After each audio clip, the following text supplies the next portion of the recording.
Voilà, donc, il n'y a pas vraiment un lieu de rencontre ou de culte, de trucs comme ça à Corinthe. Ça n'existe pas. Les gens se réunissaient en famille. C'est bon? Maintenant, nous continuons. À Colossiens, on a déjà lu. Qui va nous lire Philippiens 1, 2? Philippiens chapitre 1, verset 2.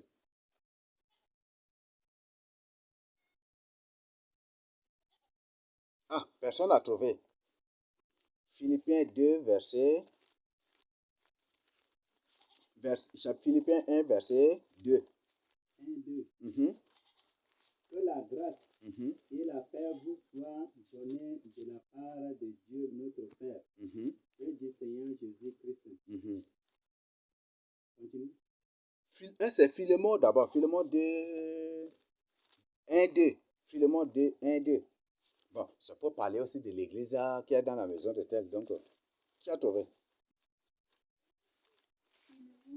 Philémon 1, 2. À la sœur Asia, Mhm, à Archie, mhm, notre compagnon de combat, mhm. et à l'église qui est dans sa maison. Et à l'église qui est dans sa maison. C'est bon?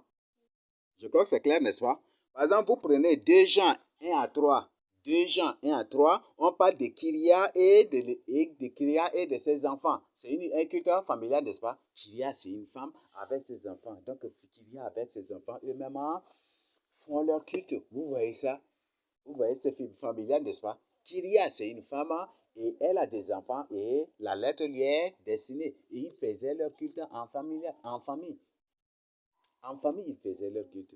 Donc, ils n'ont pas une église, mais c'est en famille eux-mêmes qu'ils font leur culte. Donc, vous voyez déjà, moi et ma maison nous servirons l'Éternel. Vous prenez par exemple Gaius, 3 Jean 1 à 3. Vous prenez l'exemple de Gaius. Il y en a là, n'est-ce pas?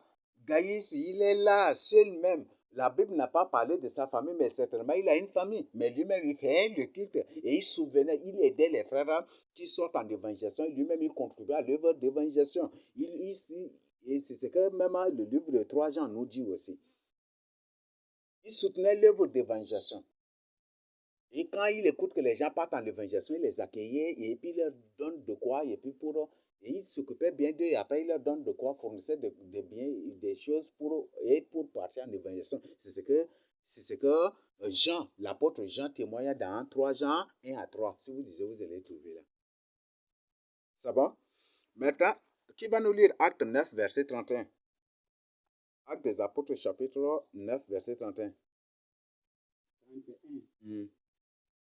L'église était en paix dans toute la Judée, Mhm, la Galilée mhm, et la Samarie, mhm, s'édifiant et marchant dans la crainte du Seigneur. mhm, Et elle s'accroissait par l'assistance du Saint-Esprit. mhm. Comme Pierre visitait tous les saints. Voilà, on s'arrête ici à ce nom. Pierre visitait tous les saints. Vous voyez ça? Donc, il ne s'agit pas d'une église, non. S'il s'agit d'une église en tant que telle, c'est à l'église là que Pierre venait et tous ces saints allaient se réunir pour qu'ils les voient, n'est-ce pas? Et partager avec eux ce qu'ils doivent partager, n'est-ce pas? Mais parce que ces saints n'ont point du tout un lieu de rencontre, mais se réunissaient plutôt en famille. Et c'est pour ça que Pierre partait de maison en maison pour visiter ces saints-là, pour les édifier. Je crois que là, c'est clair, n'est-ce pas? Nous continuons. On prend par exemple l'exemple de Job et ses enfants. Je crois que vous avez déjà présenté. Est-ce que vous avez besoin que je revienne encore dessus?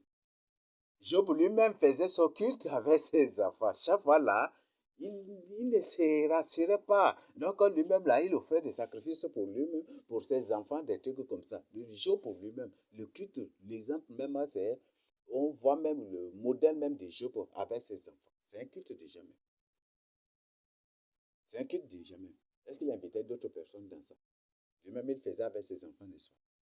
Et il reprochait ses enfants, il conduisait ses enfants dans la crainte de Dieu. Exemple. Et comme je viens de partager avec vous, il y a l'organisation israélite. Donc, cette organisation met beaucoup plus l'accent sur la famille. Le père de famille, chef de famille. Et tout doit être partagé par la famille. Et c'est ça, c'est une organisation. Donc, c'est pour l'église est purement. Or, en israélite, les ordres sont purement bibliques, n'est-ce pas?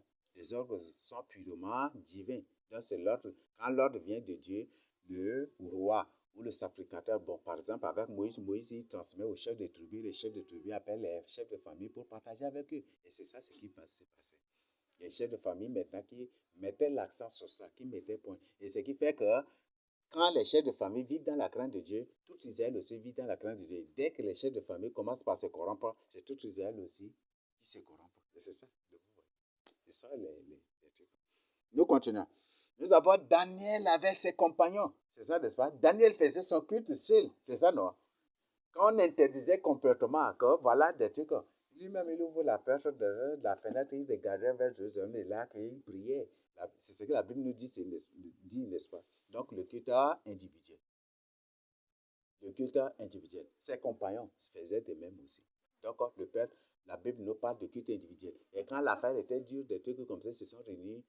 Et les quatre, n'est-ce pas? Sadrach, Meshach, Abednego avec Daniel. Ils se sont réunis pour prier pour que le Seigneur leur révèle le secret qu'il avait donné à Nebuchadnezzar dans le songe qu'il a oublié. C'est ça, n'est-ce pas? Et Dieu leur a révélé le songe et l'explication. C'est ça, non? Donc, voilà. L'église. Donc, l'exemple de Daniel et de ses compagnons sont clairs. C'est vraiment clair. Le culte individuel et en cas de quoi? Le culte en famille. Entre 2-3 personnes, comme le Seigneur l'a dit. Entre femmes ou en famille. Parce que, et même ils représentent déjà une famille aussi. C'est une famille royale. Donc, c'est une famille. Ils se sont réunis en famille. Et certains ici se ressemblent et chacun aussi fait individuellement aussi son culte. Vous voyez. Donc, je crois que c'est clair. C'est ça? C'est bon? Nous avons le cas de Josué. Je crois que c'est clair déjà. Moi et ma maison, nous servirons l'Éternel. Je crois que c'est clair. Maintenant, pour finir, la vraie église de Christ. Parce que s'il y a des fausses églises, c'est qu'il y a la vraie. C'est ça, non? Quand il y a le faux, c'est qu'il y a le vrai. Parce que s'il n'y a pas un faux, on ne peut pas parler de vrai. S'il n'y a pas un vrai, on ne peut pas parler du faux. Donc, la vraie église de Christ, on va étudier ça. Qu'une personne nous lise Cantique des Cantiques, le chapitre 6 à 7, 8 à 10. Et je voudrais vous présenter, en attendant, vous cherchez la référence. Le chapitre 6, le chiffre 6, et le verset 8. Du verset 8, c'est très clair, c'est très parlant. Le Seigneur est mort au 8e jour de la Pâque, c'est ça, n'est-ce pas? C'est ça, n'est-ce pas? Et le chiffre 10, ça se renvoie aux lois de Dieu, au commandement de Dieu. Le Seigneur Jésus-Christ dit qu'il n'est pas venu pour abolir la loi, mais pour la parfaire. Oui, tu nous lis. 6, 8 à 10. Cantique de Cantique 6, 8 à 10. Il y a 60 reines. Il y a 60 reines. 80 concubines. 80 concubines. Vous voyez ça? Et des jeunes filles sans nombre. Voilà. On parle de 60 reines.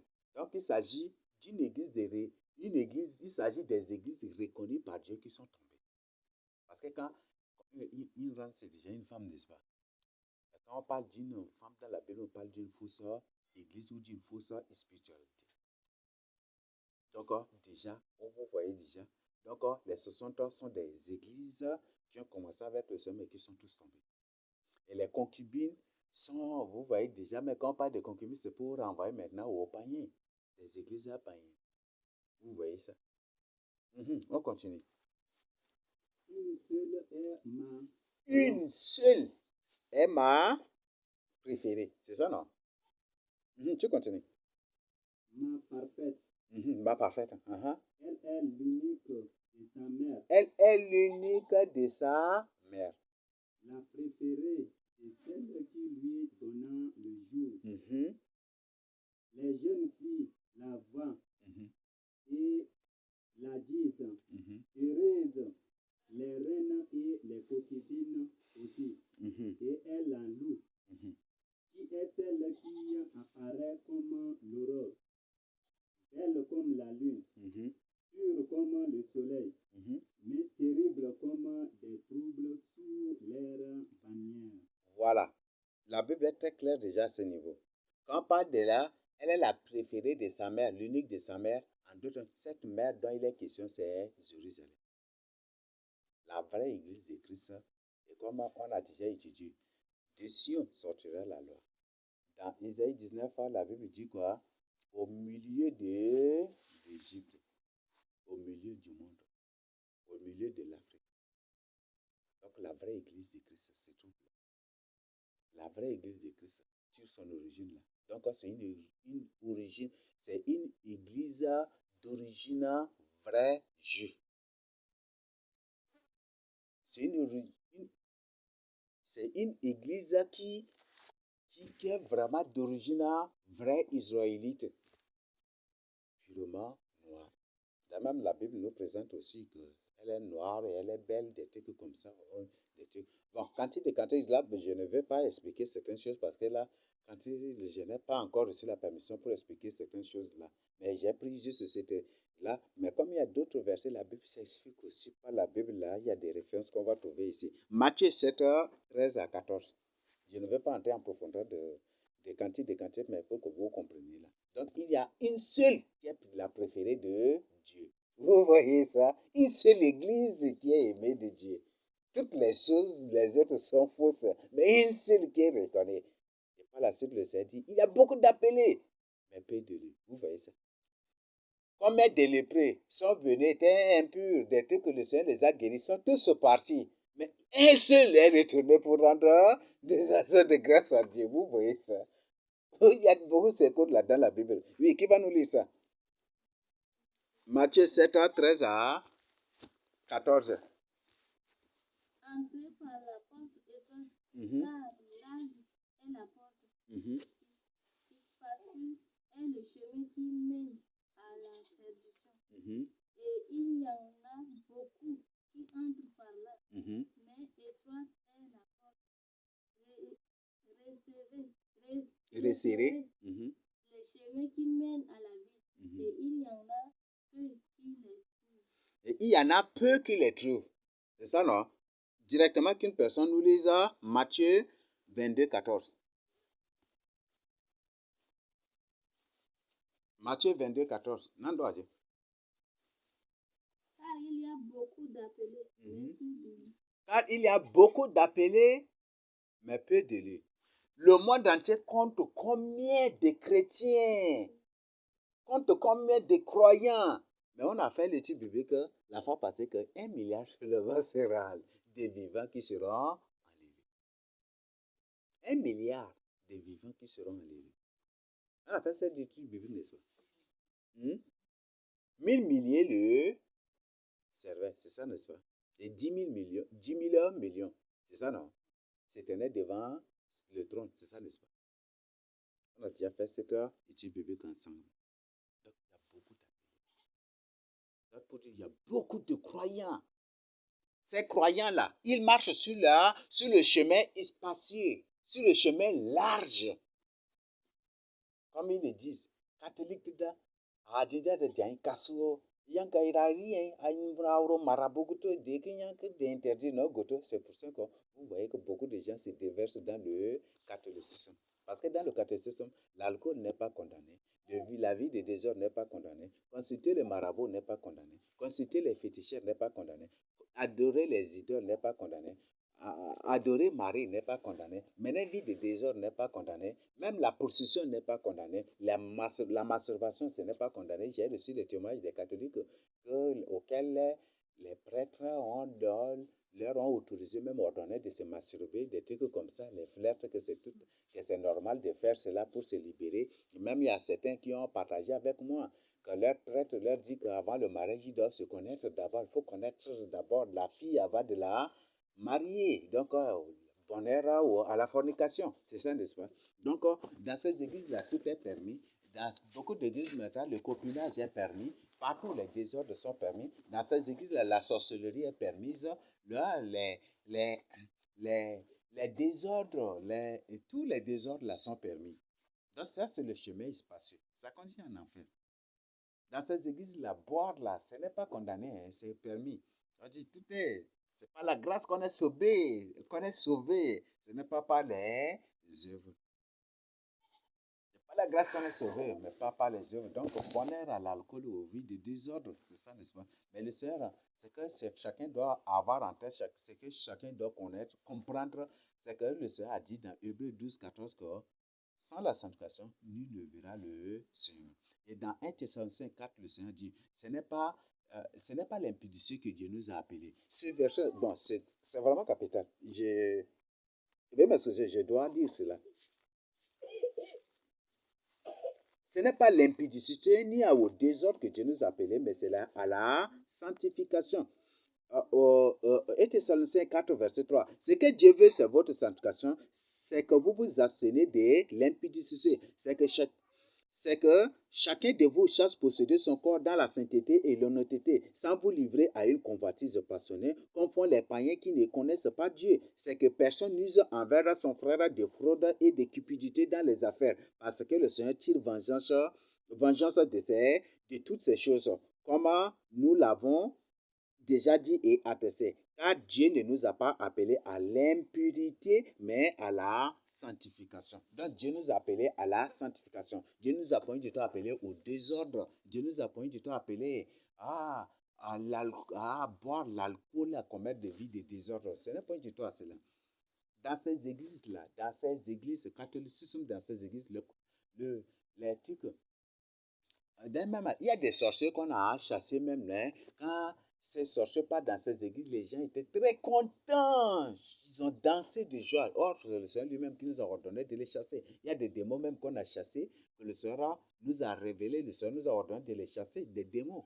Mais on les a chassés dans ces églises, les gens les ont reçus avec joie, en dansant, vous voyez. Dans ces églises, c'est des églises qui permettent tout.